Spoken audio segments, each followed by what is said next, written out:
Hello everyone, it's Old Guardian here. In this Warcraft Rumble dungeon guide, I'm going to take a look at the new dungeon Scholomance with an army that you can use with all Blackrock Leaders. First, let's take a look at the dungeon mechanics and general strategies. The first boss in the dungeon is Jandice Barov, the real deal illusionist, and Jandice is going to summon illusions of herself. She's going to summon them over here, and over here as well. And when they are close enough to a tower that you control, then those illusions are going to start shooting at your tower. And also, if you leave the illusion up for long enough, then the illusion is going to dissipate and two flying books are going to come out of it that will head towards your base. However, the flying books are not very strong, so even a very underleveled base can easily handle the books by itself, so you don't really need to handle the illusions. Also, because of the chest positioning over here and generally the bridge over here that some of Jandice's troops are also going to cross, means that you can simply push the middle lane.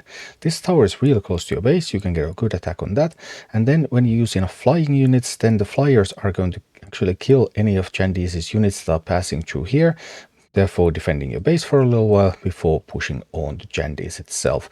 And you can use some unbounds, for example, to grab that chest. There's also some gold already over here available, so if you have a cobalt miner early, then you can just send that over there. Jandice does have an AoE attack, so you generally want to try to turn Jandice around, but also Jandice seems to prioritize close targets, so if you're going to get something like a Chimera over here, and then you can just keep dropping some unbounds close to Jandice, then Jandice is going to switch targets to those, even though there's that Chimera just poisoning her. The second boss is Rattlegore, summons graves that spawn skeletal enemies if touched.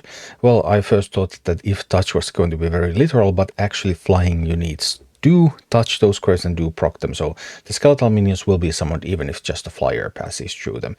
There's going to be a bunch of these graves. The graves do dissipate after some time and nothing spawns if you didn't touch them during that time. And there's also, this gold vein has 2 nuggets, this one has 1 nugget already. So my favorite strategy actually for Rattlegore is just push one lane. Push this lane because this is where the gold is. These are going to be triggered even by flying units, but you can just handle it. Just push here, don't send anything. Don't even send a miner on the other side because you really don't want a miner to proc a couple of graves, for example, and then just get your base under a bigger attack. So push this side. Rattlegore itself, Rattlegore has lifesteal, so Rattlegore will heal when he cleaves some minis, but generally you just try to turn Rattlegore around with an unbound tank and just have your harpies, chimeras poison Rattlegore, and that's going to be that. And finally, there is Darkmaster Gandling. Darkmaster Gandling is clearly the most difficult boss in Scholomance, so this is really the fight that you need to prepare for. The Master of Teleportation, his runes send minis to dangerous areas of the dungeon. So Darkmaster Gandling is going to summon runes over here, and then over here and over here. As he travels, he's going to summon those runes. The runes don't stay indefinitely, they are eventually going to expire, but if your minis touch them, then your minis are going to end up being teleported either to here, or to here. One of those 3 places, and when minis get teleported there, a chest is going to spawn there, and also enemies are going to spawn, and they are going to be free for Gandling, so if you get a lot of runes procced, then you can get a lot of enemies. There's going to be an abomination here, skeleton party over here, and 2 ghouls and 3 harpies in this room, so this is by far the most annoying room. The way I like to do Gandling is I want to push only one lane.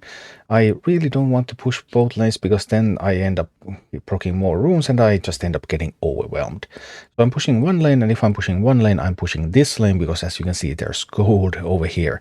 So I want to start my push going over here.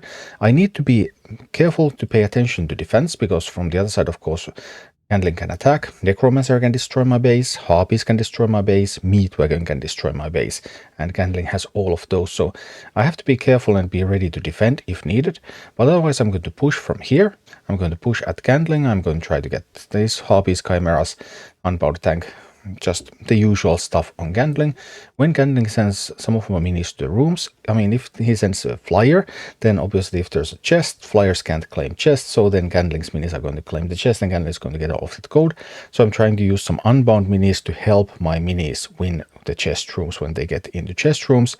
The abomination room is kind of hard to win without the abomination taking the chest unless you end up with your main tank there.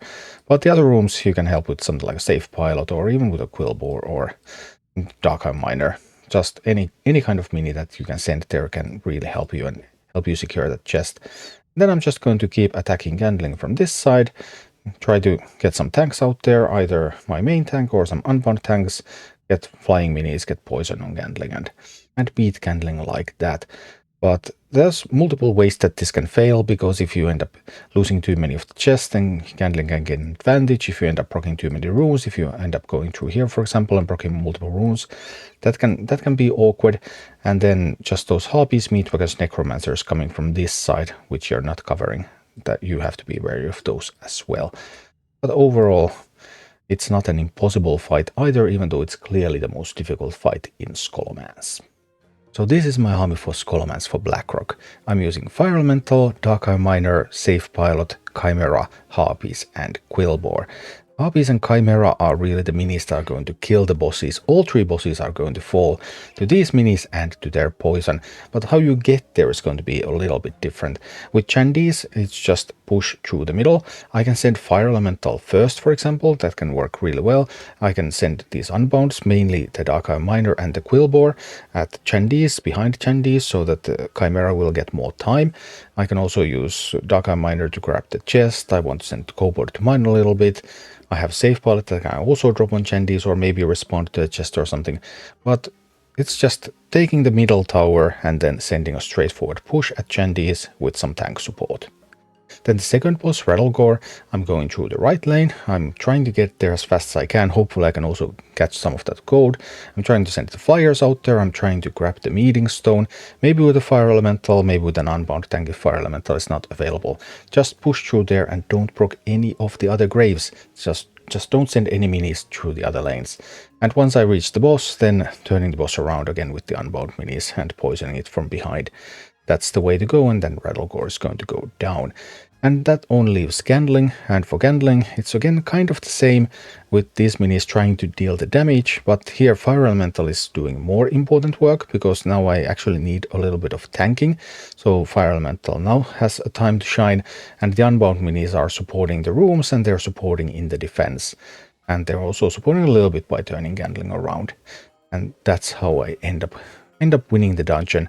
And this is what the dungeon looks like in action. Alright, here we go, Scholomance, Blackrock, Drakkisath army. Here I'm trying to get the tower as quickly as I can. Sometimes I send some flyers and then some unbound tanks out there. This time I had a Fire Elemental available, so I decided to use the Fire Elemental. That's usually the best, because Fire Elemental is pretty decent at tanking. Then I'm also going to be able to grab this chest quite often by sending some things out there. Now I forgot to send the miner to bottom right. I really should have sent the miner out there. I still don't remember to do that. Well, learning the new dungeon.